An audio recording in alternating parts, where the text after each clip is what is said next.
Some months ago, I bought a PRS SE Silver Sky John Mayer model electric guitar, and as much as I adore this guitar, I play it at every one of the gigs that I do with my band Gecko Blaster. I'm having this issue with it where it keeps snapping strings. So if you're having the same problem that I'm having, stick around to find out how I intend to combat it.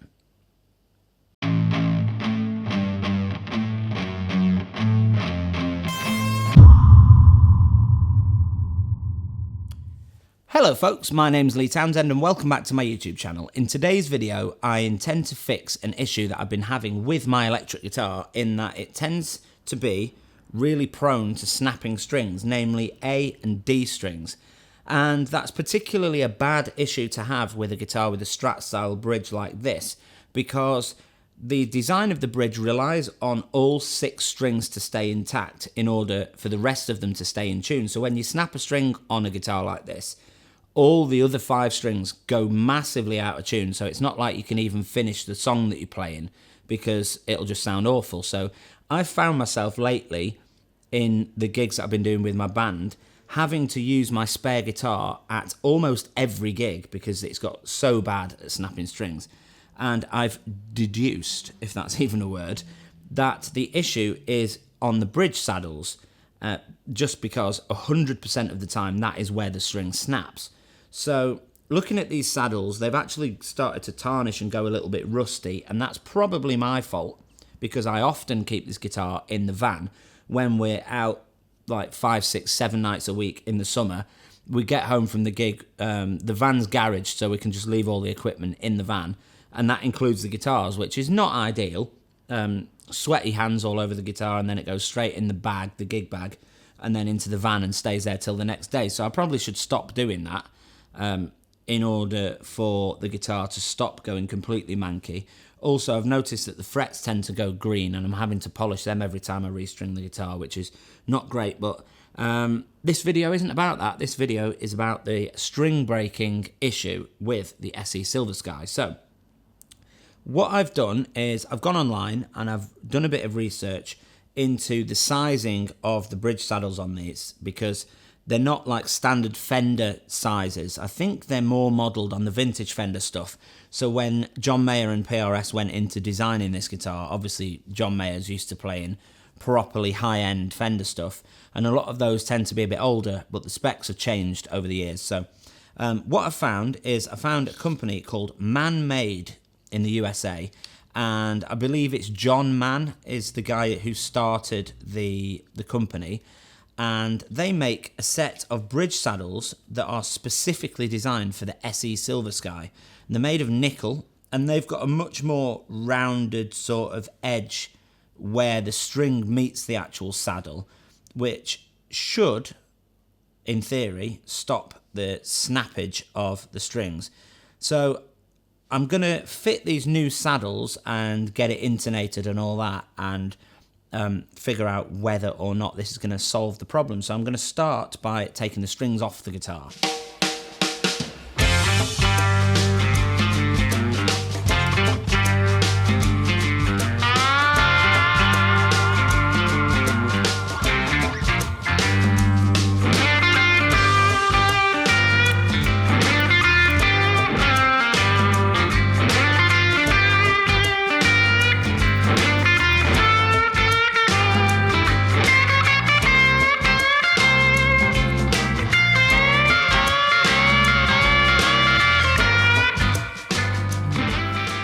So I've taken those strings off now, and I'm going to remove the stock saddles on this guitar.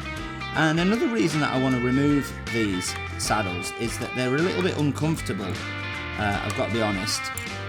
The poles kind of sit proud of the saddle, and I'm quite into palm muting. I learned to play guitar, well, I learned to play with like Oasis and Stereophonics and stuff like that, but then I soon moved over to kind of Green Day, Blink-182 and all that, and I always had a PRS with more of a Gibson style bridge, so that's more the style of playing that I'm used to.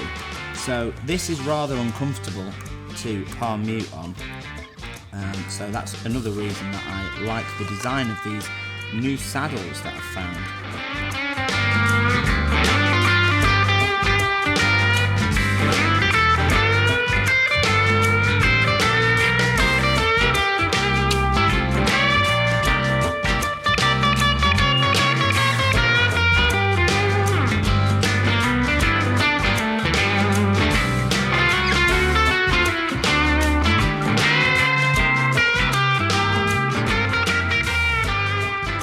So I've taken the saddles off the guitar, and obviously I've given it a little bit of a clean while they're off as well.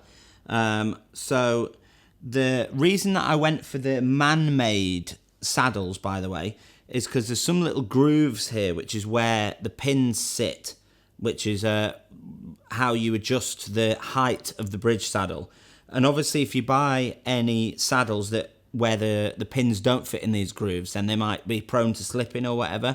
So I just thought it's best to go with some saddles that are actually made for this guitar. And I should add that this video is in no way affiliated with MannMade USA or John Mann Guitar. I don't even know what the website's called, to be honest. I'll link it below just in case you're interested. But I found these saddles myself. I bought them with my own money.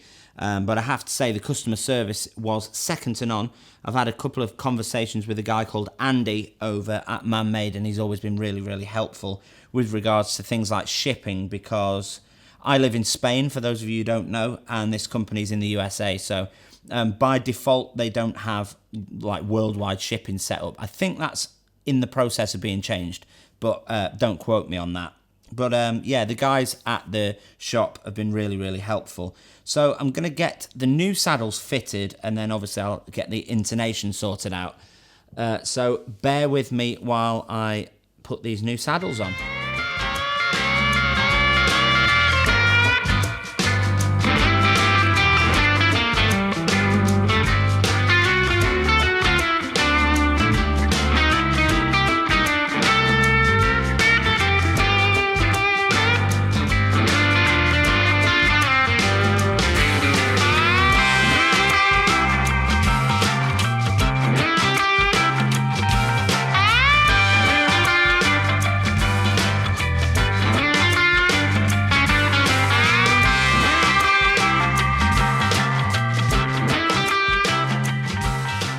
So those new saddles are on and gleaming now. Obviously they'll be nowhere near set up correctly. They were very easy to fit using the screws, as I assumed they would be. I've never actually changed bridge saddles on this kind of bridge before, so it'll be an interesting one. So the screws, for anybody that doesn't know, the screws are also used for the intonation of the guitar, which what that means is each string can be adjusted using the screws here, so that the 12th fret of the guitar is directly in the middle of the string between the point where the string leaves the bridge saddle and joins the nut at the top of the neck.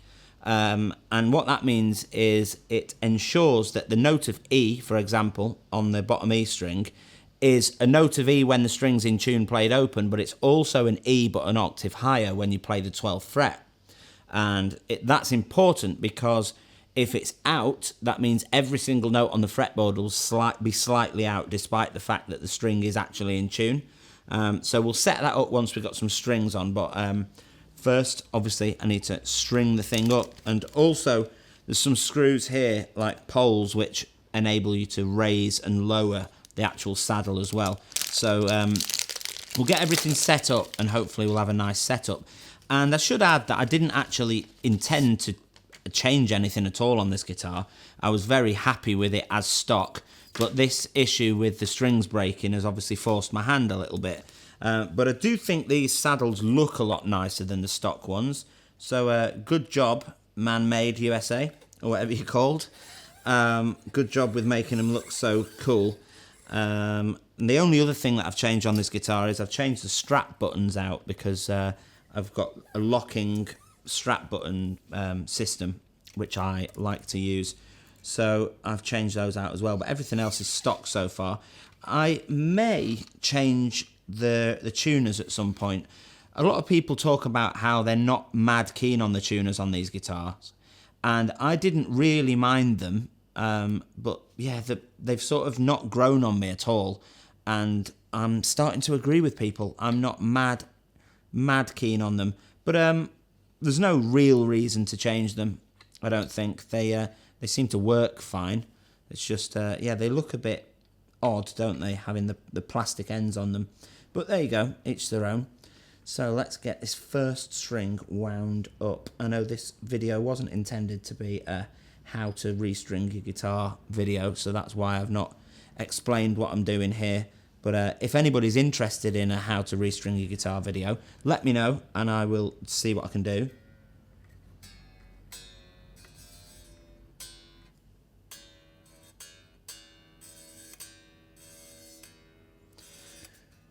It's fretting out slightly there, but I'm not too worried about that because obviously I've only put one string on and the tension of the strings is going to pull the neck back a little bit. So you should never adjust your action or anything like that without all 6 strings on the guitar. I know to a lot of people I'm probably stating the obvious here, but people from all walks of life watch these videos, and some are beginners, some are veteran players and all that, so I try to include a little bit of info for everyone. And I probably should add as well that if you are interested in these bridge saddles, I'll stay sort of relatively active in the comments, so if you've got any questions or whatever, months or years in the future, just drop me a comment in the comment section of this video and I'll let you know how they're holding up, because I probably won't do a follow-up video. It wouldn't really make sense to do a follow-up video on something so trivial as bridge saddles. And also, if anybody's interested in having being able to ask questions as and when, my Discord server is still a thing and you can jump in there if you want to be able to ask questions whenever you feel like it. I try to stay fairly active on there when I've got the time to. And also, while I'm changing these strings and we're just having a bit of a chat, because it's been a while since I made a video, so it's nice actually to be able to rattle all this stuff off. Another project that I actually started just before the season and then completely ran out of time. And I mentioned it on a couple of videos and there's a few people that have signed up already. But on my website, leetownsend.com, there's a section about 3/4 of the way down that says tabs and tutorials, and you can sign up using your email address. And moving forward with these videos, I'm going to be making up tabs as PDFs for each tutorial that I do, like on a specific song, so that you can download the PDF and have access to the chords that I'm playing and all that. And as I say, I'll still be doing the tutorials. It just makes sense to have the tabs as well, because people ask in the comments of my videos really regularly, what are the chords to this or whatever. So I'd like to be able to just have a link to send people to.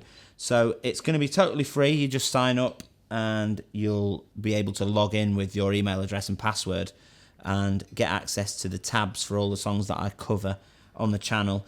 And I will sort of move backwards as well, so songs that I've done in the past, I'll eventually get round to making tabs of those as well. Obviously, bear with me with regards to timing and stuff. I've only got a finite amount of time that I can spend on this stuff. This YouTube channel is not very lucrative, and I do it for the love of doing it rather than for monetary gain and stuff. But yeah, always, if anybody does fancy supporting the channel in any way, there are donate links in the descriptions of these videos. If anybody does fancy being generous and buying me a coffee or whatever, you can jump on PayPal and, I don't know, send me like €1.50 or whatever a coffee costs. It would be muchly appreciated. We're getting somewhere with this now. We're on the G. Let's get the B happening. I do like the way these saddles force the string to sit exactly in place. One of the issues with the stock saddles as well is the part where the string actually sits is almost like the edge of a barrel, and it can kind of sit anywhere between, well, within about a centimetre space. So sometimes if you're not paying attention when you're putting the strings on, you can end up with a bigger gap between certain strings than others because they can sort of sit where they want. But on these, there's like a groove where the string is forced to sit exactly where it's told to sit, which I think's quite a nice thing. I prefer it that way so that there's no question as to where the string should be sitting on the saddle itself. But I'm excited to gig now with this.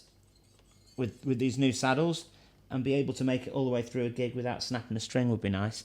The other day I was playing with another band called Midnight Mechanics, and I managed to break 3 strings in a single gig, which is unheard of even for me. But there you go. I've had a bit of a ramble, haven't I, while I've been doing this, but if anybody's got any questions or anything, you can leave them in the comment section down below, as I always say. And also, if you're new here and you've not seen any of my videos before and you're interested in guitar and music related content here on YouTube, you can make sure that you're subscribed by hitting the subscribe link down below, because every subscriber does help. And we actually recently hit 12,000 subscribers on the channel, which, if you told me that when I first started this channel, I'd have said you were making it up, that you were bonkers.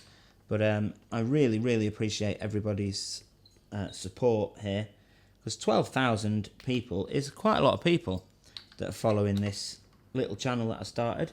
And I like the little community that we've ended up with, especially in like the Discord server and stuff. There's a few people that have been long time sort of members of the Discord server, and we often have little chats about what guitars we're buying, what we're up to and all that. So if you're interested in joining our community, Discord server's linked below as well. So let me just quickly tune the guitar up. I've actually got a tuner over here, so I'll do it properly. 2 very boring minutes later. So what I like to do when I fit a new set of strings is give them a little stretch, particularly if I'm fitting them on the day of a gig, because otherwise, as soon as I start to play a few solos and bend the strings, they're going to go out of tune. So it's good to give them a stretch before you play, and also then tune back up again.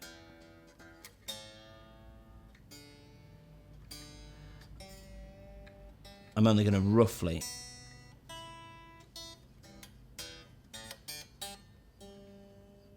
roughly do them. So we have a set of strings.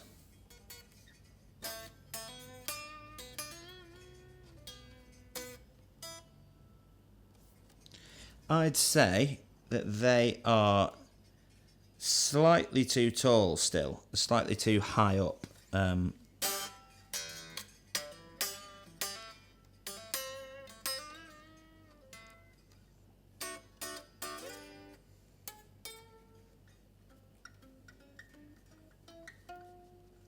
And I'm not worried whatsoever about the setup of the neck on this, because they come set up so well. So at this point, this is really just personal preference. But what I'm going to do is I'm going to lower the strings ever so slightly. And I'm not too interested in having the action super, super low, because it's not a hard guitar to play, even with the action slightly higher than most people would like. I would rather try and avoid fret buzz, or I mean, a certain amount of fret buzz is actually quite nice on a Strat, because it gives it a quackiness that I'm kind of into. I've got to be honest. So fret buzz isn't inherently a terrible thing in my opinion. Anything within moderation, as they say. So I'm just dropping these all to about the same level. The two E's, the top and bottom E, should be marginally lower than the ones in the middle, because the fretboard has an actual radius, so it's going to be lower at the edges than it is in the middle, if that makes sense.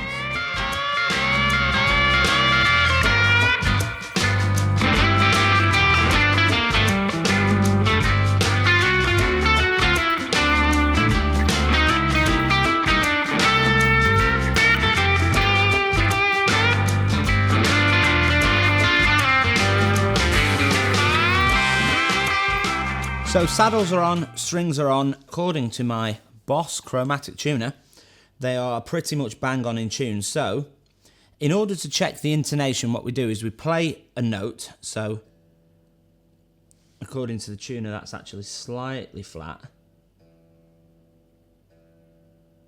So I'll get it so it's in. and then we play the same note, the same string, but on the 12th fret. So I think I've actually managed to, by accident, get that E absolutely bang on. I can't see any difference there.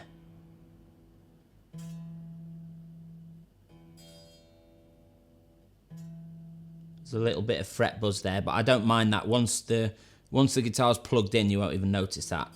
All it'll do is add that Strat quack to it, which I'm a big fan of. I'm going to say that E is bang on, so move on to the A. So the A is massively sharp at the 12th fret, so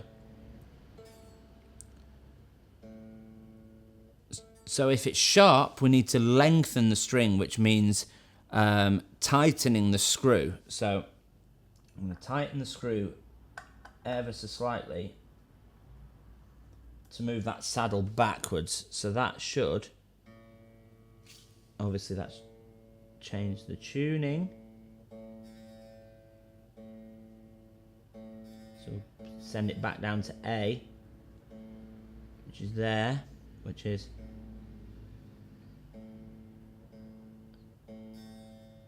there. Still a little bit sharp, so we need to lengthen the string a little bit more.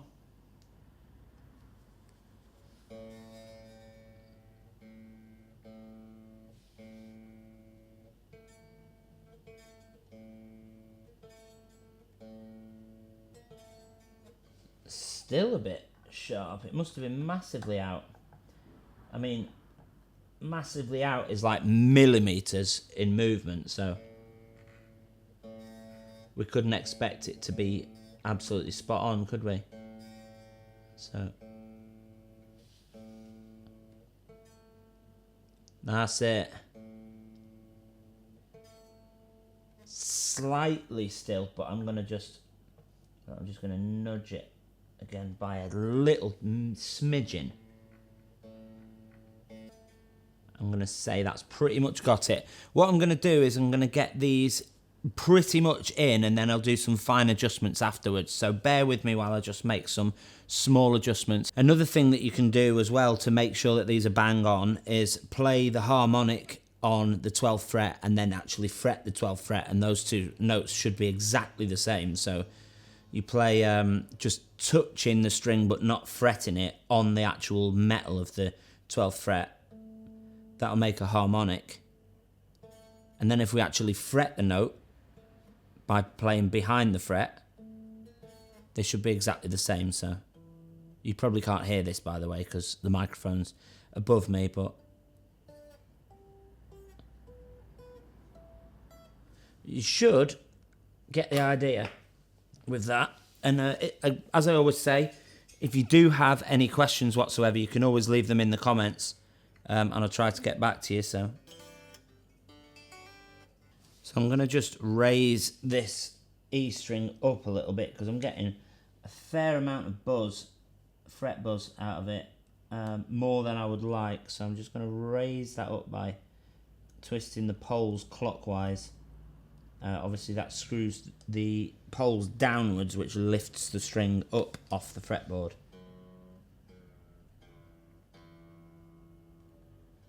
So I think we've got those pretty much bang on. I will keep at it off camera. I just think this video is going to get a little bit boring if it's just me adjusting.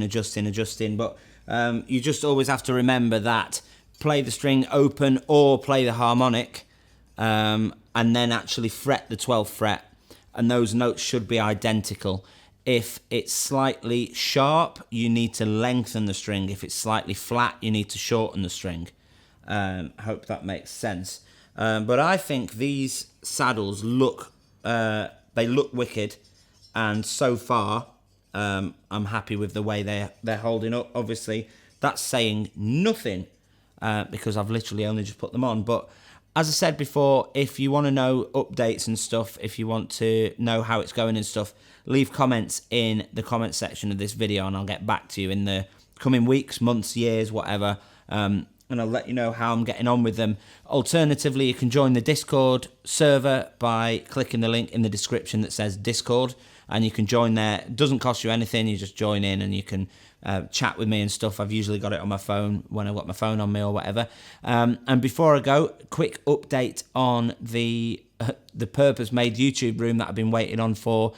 It's going to be a year in, I think the first time I mentioned it on the channel was in January, so it'll be a year in January that I've been waiting for this to be ready. They are moving in with regards to like plastering and fitting the electrics soon, and we're expected to be in by Christmas, so it will be a full-on year that we've been waiting for it, but it'll be worth it because the space is going to be wicked. Other than that, as I said before, I'll also leave in the description below a link to my new section of my website that includes all the tabs and things going on, like tabs and chord sheets on any covers that I do here on the channel. Because a lot of people ask for that stuff, and I'd rather not have to answer everybody individually. Here's the chords, so it just makes sense to have the chords there and drop a link. You can sign up with your email address, and you'll always have access to all of those chord sheets and stuff like that. If you are interested in guitar and music related content here on YouTube and you haven't yet subscribed, please do so by hitting the subscribe link down below. It really, really does help the channel out. It helps me get seen by more people, and it helps potential brands that might be interested in collaborating with me on certain things get in touch with me, and if they see that there's more subscribers, they're more likely to want to work with me. So it really does help out, as I said, and thank you very much for watching as always, and I'll catch you in the next video. Take care, and I'll see you soon. Bye bye.